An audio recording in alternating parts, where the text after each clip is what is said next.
Taye Gist TV, kindly subscribe. Àdìtú lọ̀rọ̀ Elédùmarè o.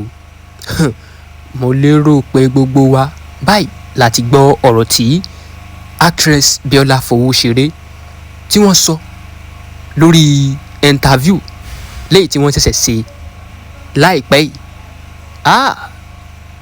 Mo fẹ́ jẹ́ kí gbogbo wa kí a farabalẹ̀ kí a wo interview náà o. Interview tí actress Bíọ́lá Fowóṣeré ṣe, mo ti wò ó, mo dẹ̀ ti rí ẹ̀kọ́ ọbẹ̀ dìmú lẹ́yìn ọ̀rọ̀ túsọ̀m tí wọ́n sọ yẹn nípa ìgbà tí táwọn yẹn fi tag ẹ nígbà yẹn tó fi go viral. Ọ̀rọ̀ yẹn náà la tún wà lórí ẹ̀ lónìí torí wọ́n ṣẹ̀ṣẹ̀ lọ ṣe interview kan ni. Interview yẹn dẹ̀ ní ibẹ̀ ni mo ti rí àwọn àkójọpọ̀ ìròyìn kójọ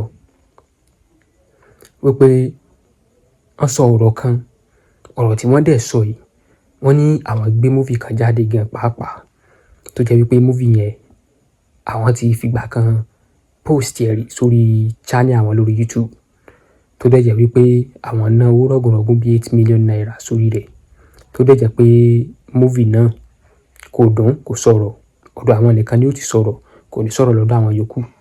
Kí wá ló ṣẹlẹ̀ lẹ́yìn ọ̀rọ̀ túsọ̀mù tí actress Bíọ́lá Fowóṣeré sọ yìí?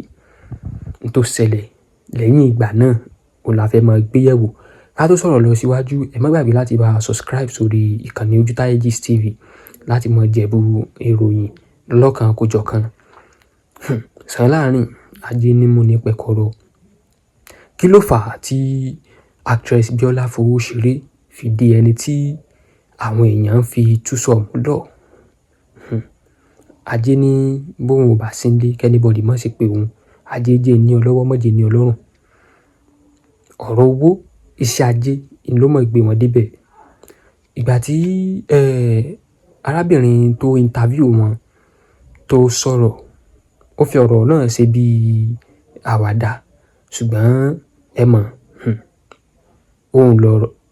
Wọ́n ní àwọn fẹ́ràn káwọn máa borí púpọ̀, káwọn máa borí, káwọn máa bo gbogbo ara wọn. Wọ́n ní kódà bí wọ́n tún sọ ọ̀rọ̀ nípa ọkọ wọn tán ti fi ìgbà kan fẹ́ rí, bó ṣe lọ, bó ṣe kúrò, bó ṣe fi wọ́n lẹ̀lẹ̀. Gbogbo ẹ̀ ni wọ́n sọ ṣùgbọ́n ọ̀rọ̀ túsọ̀mù sáà ni gbogbo wa ń rí dìmú lẹ́ẹ̀mẹwàá. Kí wọ́n ṣe ọ̀rọ̀ tí èmi fẹ́ jẹ́ ká rí dìmú náà, mo fẹ́ jẹ́ ká rí ká fi kọ́gbọ́n, ká rí ká fi kọ́ ọgbọ́n, ká mọ̀ rí ká máa fi ṣe pé nǹkan báyìí. Okay, nígbà tí wọ́n sọ ọ̀rọ̀ yẹn lọ, sọ ọ̀rọ̀ yẹn bọ̀, mo fẹ́ jẹ́ ká di fáàtì kan mú wípé wọ́n dárúkọ Alhaji Pasuma wípé àwọn náà ràn àwọn lọ́wọ́.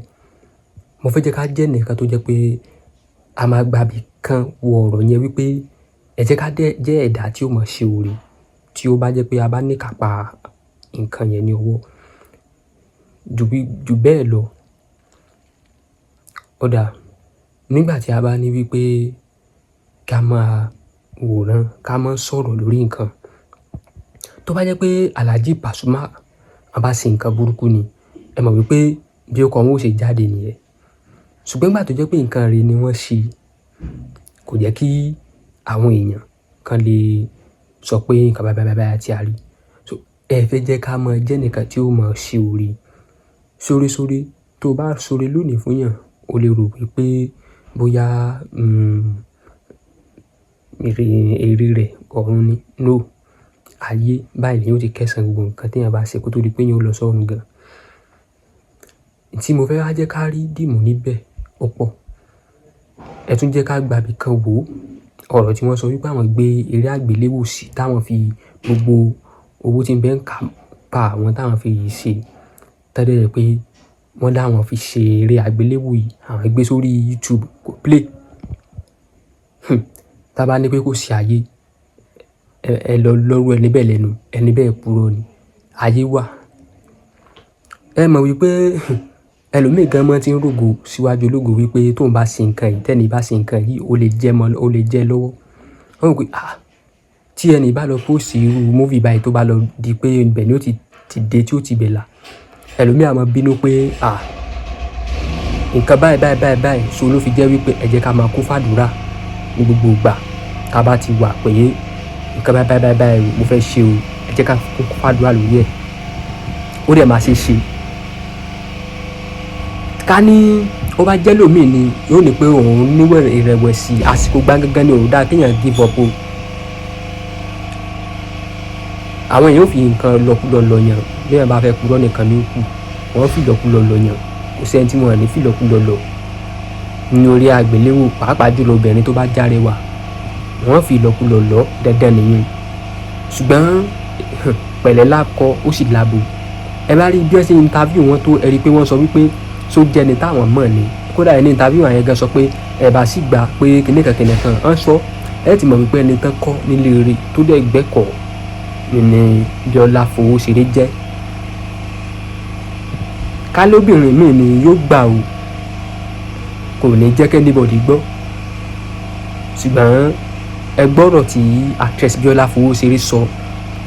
Wọ́n ní báwọn bá lọ gbà níjọ́ kìíní àná, táwọn ò mọ̀ bóyá ẹni tí yóò lo àwọn ni àbí tí ó gba kádàrá àwọn, sáwọn mọ̀ ni. Mo fẹ́ jẹ́ ká gba ibìkan wo ọ̀rọ̀ náà wò lóòótọ́ lódodo. Ológo ni Bíọ́lá Fowóṣeré jẹ́ torí àwọn ìràwọ̀ òṣèré ilẹ̀ Yorùbá wa ni. So oríṣiríṣi ọ̀rọ̀ ló dìrọ̀ mọ́. Nǹkan mẹ́wàá ń ṣẹlẹ̀ lórílẹ̀-èdè Nàìjíríà yìí o. Mẹ́wàá ń ṣẹlẹ̀. Gbogbo àwọn àgbààgbà òṣèré tẹ́ ń wò, tán di irú tán di gbá nísìnyí, tán bá pe gbogbo wọn jókòó pé ká wá sọ̀rọ̀, wọ́n rí wí o. Èyí tí ń pa nǹkan mọ́ra ló pọ̀ jù láàrin wọn. Interview tí ka àwọn ọ̀pọ̀ àwọn èèyàn kò tí ì débì kankan, là fi sọ pé tẹnìkan pọ̀. Tí interview bá ka àwọn kan, ẹ mọ̀ wípé àwọn èèyàn face a lot. Ẹ má gbàgbé láti subscribe sórí Ojútáyé Gist TV. Mo rí yín ná. Ẹ wo interview yìí kò ṣe mọ́ wá sáré ní kí n jábọ̀ rẹ̀ ní ó jẹ́ n tètè sáré ṣe kíákíá fẹ̀yìn fáǹsì ni pé kájọ gbọ́ òtítọ́ ọ̀rọ̀ yẹ̀ wò. Ẹ já mọ́ jẹ́ ẹni tí bá ń sórí o. Ẹ sì já mọ́ bẹ̀rù èèyàn. Ilé ayé wà o, ilé ayé pé méjì o, ó sì pé mẹ́ta pàápàá.